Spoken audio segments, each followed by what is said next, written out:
Kontroversi network school di Forest City, Johor. Kita sudah dengar banyak ulasan dan kupasan pakar-pakar lain tentang ada gerakan daripada segelintir komuniti tech yang berurusan dengan mata wang sendiri, nak buat undang-undang sendiri, sampailah kena bina sebuah negara sendiri, the network state.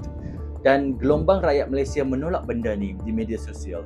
Terutamanya bila kita dengar ada orang Israel cuba masuk ke negara kita. Benda ni bagus, tahniah buat rakyat Malaysia. Tapi kita masih belum betul-betul jawab kenapa ada gerakan sebegini.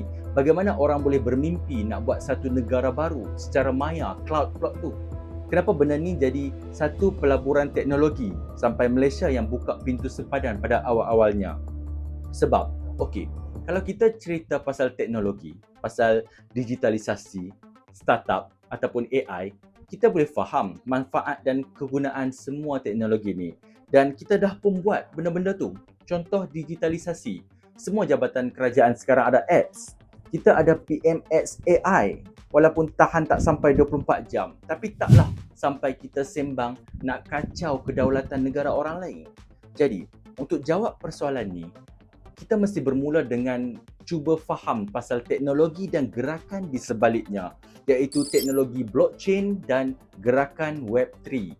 Kita akan jumpa istilah-istilah Web3 seperti cryptocurrency, smart contract, NFT, metaverse, DAOs dan banyak lagi. Okey, kalau anda tak faham satu pun istilah yang saya sebut tadi, jangan risau. Saya cuba kongsikan buku kali ini semudah yang mungkin. Kalau anda pernah dengar tentang blockchain, Web3, smart contract dan lain-lain, bagus. Anggaplah ni macam satu ulang kaji. Misi saya adalah untuk sama-sama kita faham apa yang berlaku dan apa yang boleh kita bersedia dengan teknologi masa depan.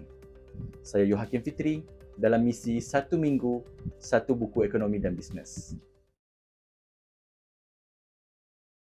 Buku yang kita akan kupas kali ini tajuk dia From Web 1 to Web 3, Understanding the Past, Present and Future of the Internet. Ada 3 penulis bersama, Daniel Stroop, Oli Bell dan Nabil Hadi. Diterbitkan CRC Press pada tahun ni, tahun 2026. Tak sampai 200 lebih muka surat dalam Kindle.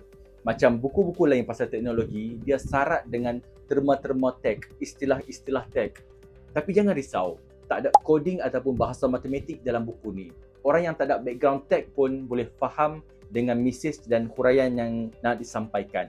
Tapi overall, penulis pro kepada teknologi Web3. Jadi, tak banyak kritikan, dia pun ada cerita pasal kekangan dan isu yang dihadapi, tapi dia pun cuba bagi satu solusi dan cara atasi masalah-masalah yang berlaku sebab dia pun percaya inilah teknologi masa depan.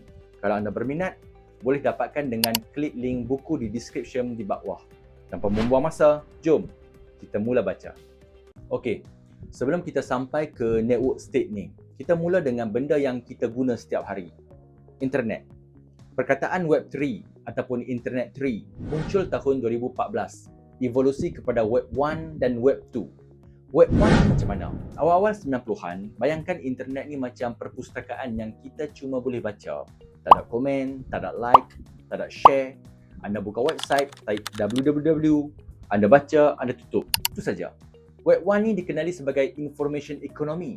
Selalunya yang buat website dan paparkan ni agensi kerajaan ataupun institusi akademik macam universiti. Kemudian datang fasa kedua, Web 2, awal-awal 2000-an. Bila internet ni mula laju, smartphone pun ramai orang pakai. Internet mula jadi tempat kita boleh mencipta kandungan, bukan hanya sekadar mengguna. Muncullah YouTube, Facebook, Twitter yang sekarang ni jadi X, media sosial yang lain. Kita jadi apa yang buku ni panggil prosumer. Kita consume, tapi kita create juga. Tapi, ini yang penting.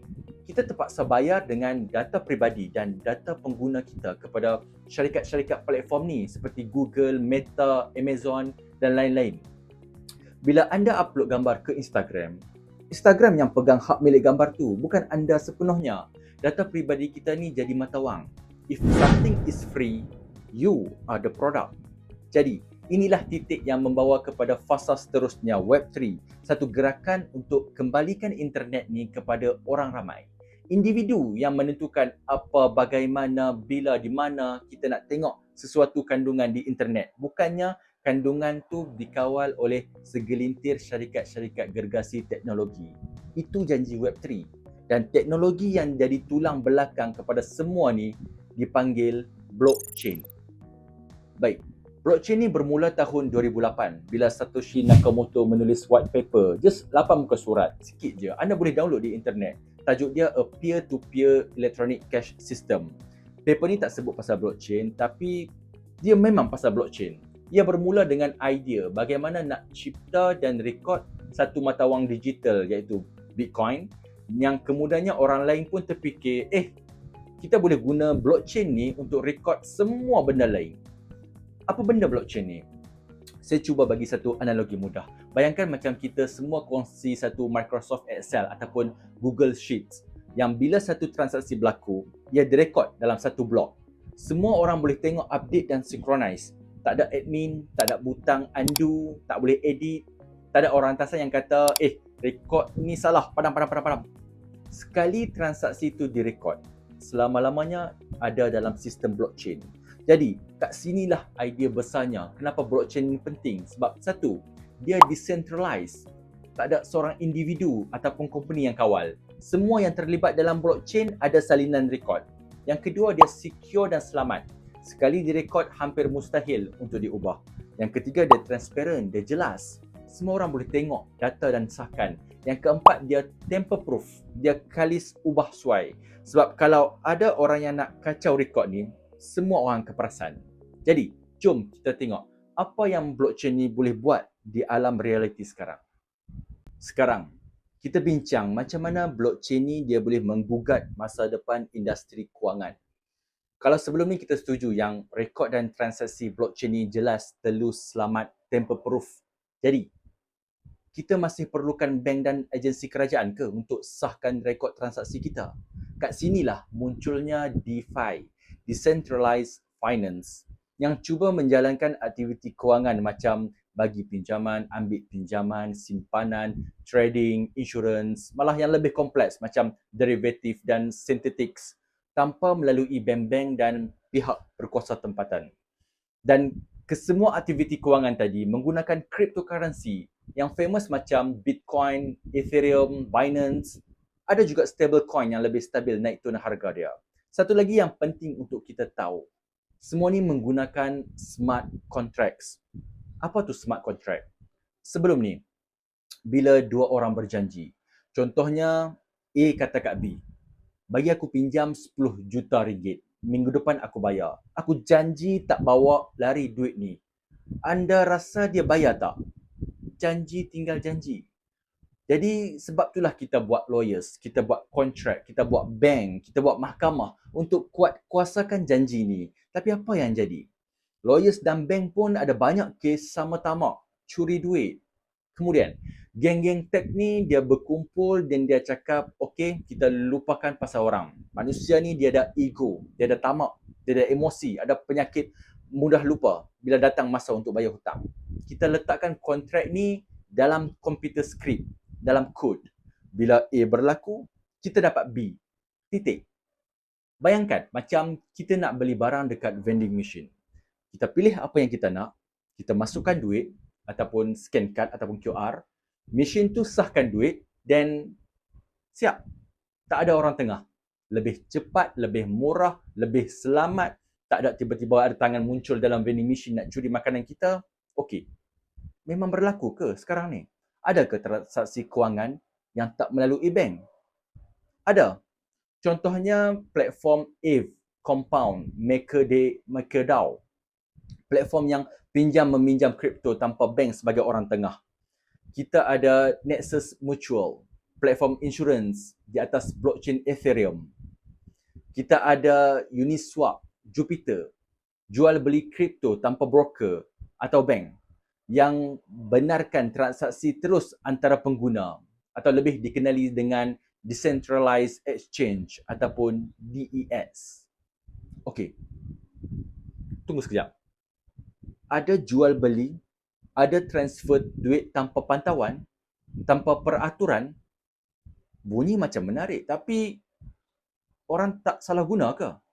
Kalau anda terfikir macam ni, samalah dengan kerajaan dan badan penguatkuasa yang pening untuk pastikan adakah aktiviti kewangan secara kripto ni dan DeFi ni mematuhi peraturan-peraturan yang sedia ada. Kalau tak, kerajaan masih ada kuasa untuk tutup perniagaan tu, macam kes Binance diharamkan di Malaysia pada tahun 2021 yang lepas. Sekarang, kita masuk bab bagaimana blockchain mengubah landscape, cara menguruskan organisasi dan cara manusia buat keputusan bersama. Nama pendek dia DAO. DAO, Decentralized Autonomous Organization. Saya beritahu awal, bab ni yang bila saya baca, saya rasa macam pelik. Tak susah nak faham, tapi rasa macam boleh buat ke benda ni?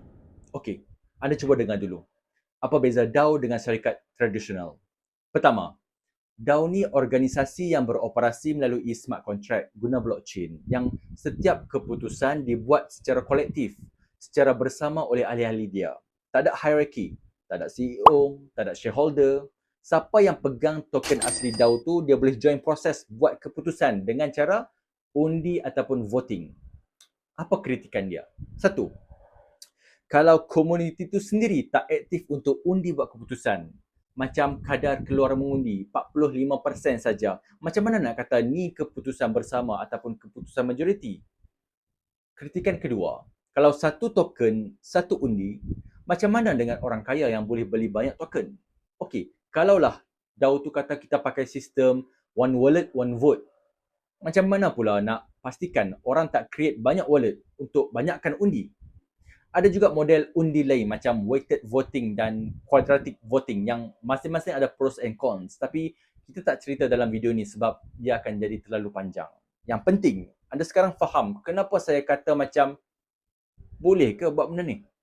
Selain dari itu, beza antara DAO dengan syarikat tradisional, DAO ni dah lebih fleksibel.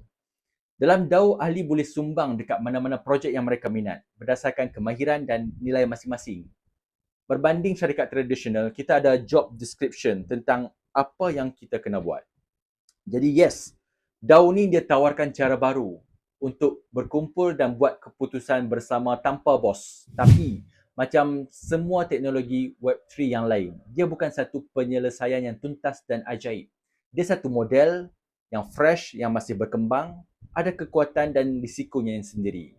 DAO sendiri masih ada banyak masalah yang kena diselesaikan, macam status undang-undang yang masih kabur di banyak negara dan risiko keselamatan smart contract itu sendiri.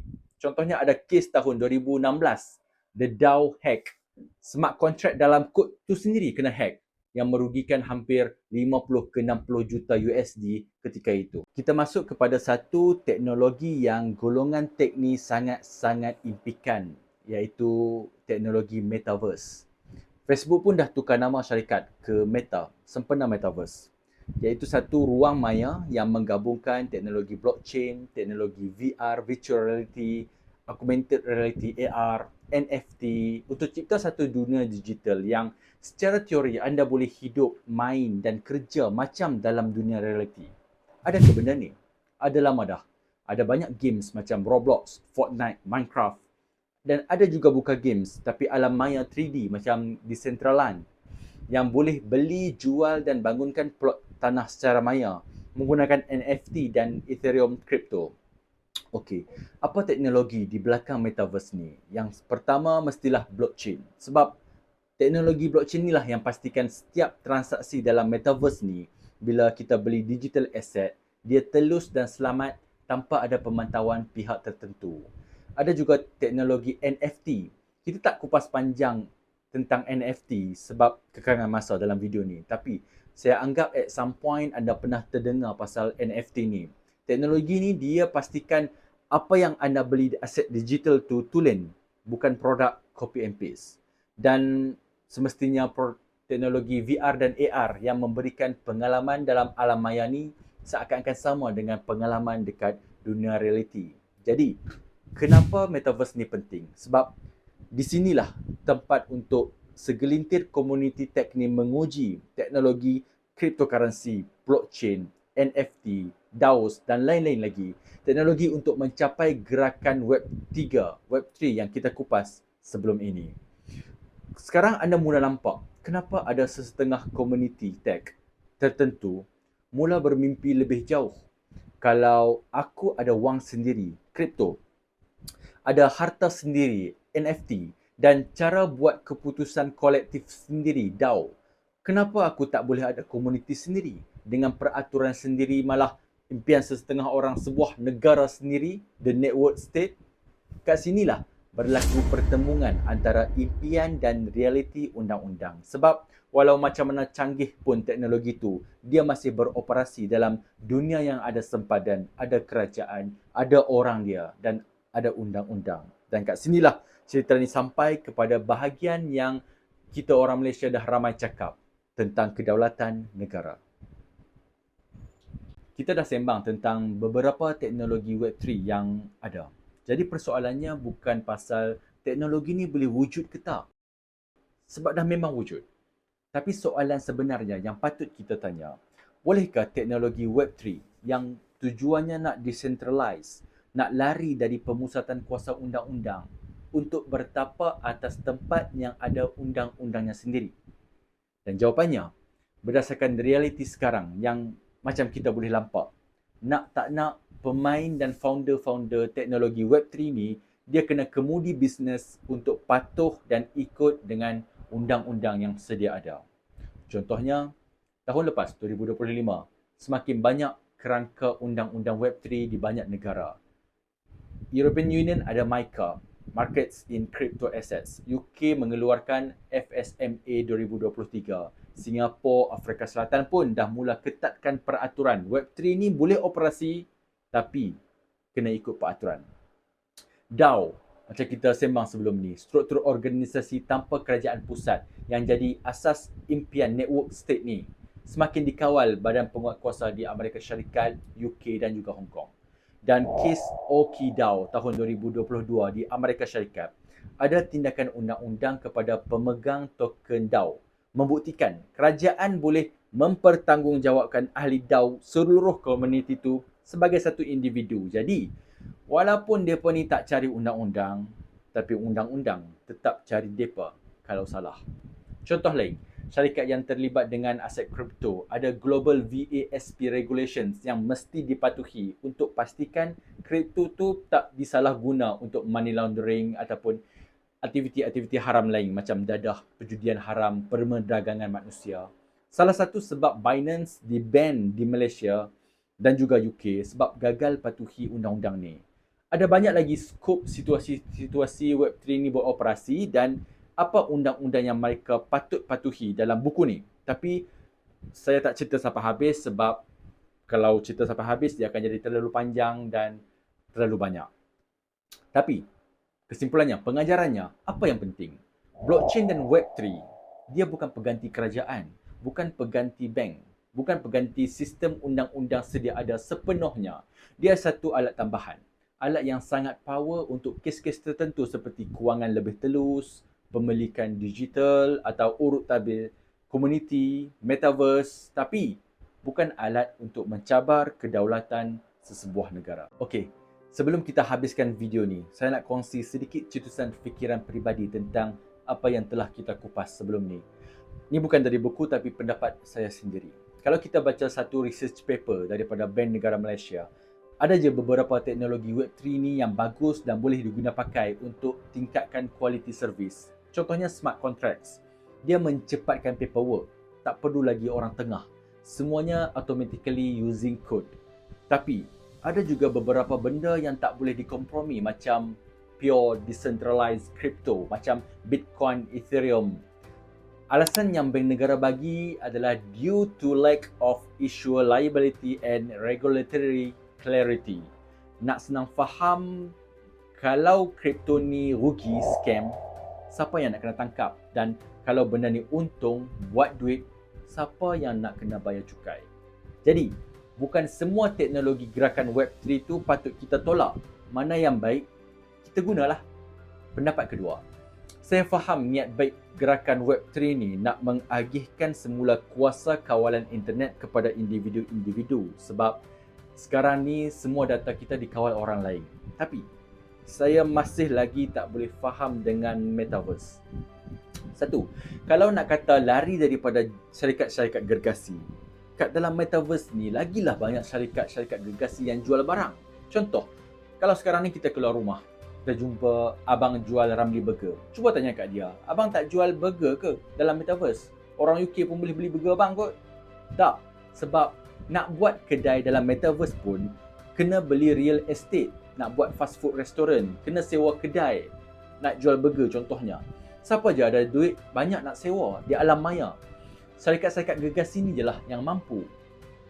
Lagi saya tak faham kenapa ada yang beli pakaian digital Gucci, kasut Nike contohnya untuk dipakaikan kat avatar walaupun kat dunia reality dia mungkin pakai selipar Jepun. Saya tak fikir melainkan ini satu tahap consumerism yang peringkat yang lebih tinggi. Tak cukup puas belanja kat reality, kita diberi tekanan pula untuk belanja kat alam maya. Jadi, hati-hati bila main metaverse ni. Dan pendapat ketiga, dalam mana-mana isu teknologi pun, akhirnya kita sebagai individu atau negara, kita yang pilih bagaimana nak menggunakan dia. Macam pisau di tangan seorang chef berbanding di tangan seorang penjenayah. Teknologi yang sama boleh digunakan untuk mencederakan atau untuk menghidangkan sesuatu yang bermanfaat. Macam hadis Nabi Muhammad SAW yang menyebut sebaik-baik harta adalah harta yang soleh, iaitu harta yang halal dan baik yang berada di tangan orang yang soleh. Jadi, kalau anda masih ingat soalan awal-awal video ni, kenapa ada gerakan macam The Network State? Sebelum kita sampai ke kesimpulan kata ni agenda Freemason, kolonisme era baru, pintu belakang Israel Zionis nak masuk Malaysia, yang semua ni betul, saya pun setuju, tapi kita juga kena faham ada sekumpulan teknologi blockchain, crypto, DAO, metaverse, NFTs yang bila digabungkan dia buka satu kemungkinan untuk sesetengah orang bermimpi boleh buat satu komuniti dan pentadbiran yang baru. Tapi macam kita ulas sebelum ni, kita kena ingat kemungkinan secara teknikal dan teknologi tak sama dengan realiti undang-undang dan kedaulatan. Sebab itulah rakyat Malaysia berhak, malah kita patut bersuara bila gerakan ni mula mencabar kedaulatan negara. Yang penting dalam video ni yang sama-sama telah kita sembang. Satu, Web3 dan blockchain adalah alat, bukan pengganti sistem kerajaan atau kewangan sedia ada. Yang kedua, peluang sebenar untuk rakyat Malaysia bukan kita nak bina negara baru secara maya. Tapi kita kena faham dan kalau boleh guna teknologi ni tapi mengikut undang-undang, kenapa kita nak tolak kan? Buang yang keruh, ambil yang jernih. Banyak lagi topik dan kupasan yang lebih mendalam dalam buku ni tapi saya tak kongsikan. Kalau anda berminat, boleh dapatkan dengan klik link di description di bawah. Kalau anda minat dengan perkongsian ni, tolong subscribe, like dan share. Saya harap anda belajar sesuatu. Terima kasih sebab tonton. Jumpa lagi di buku yang akan datang.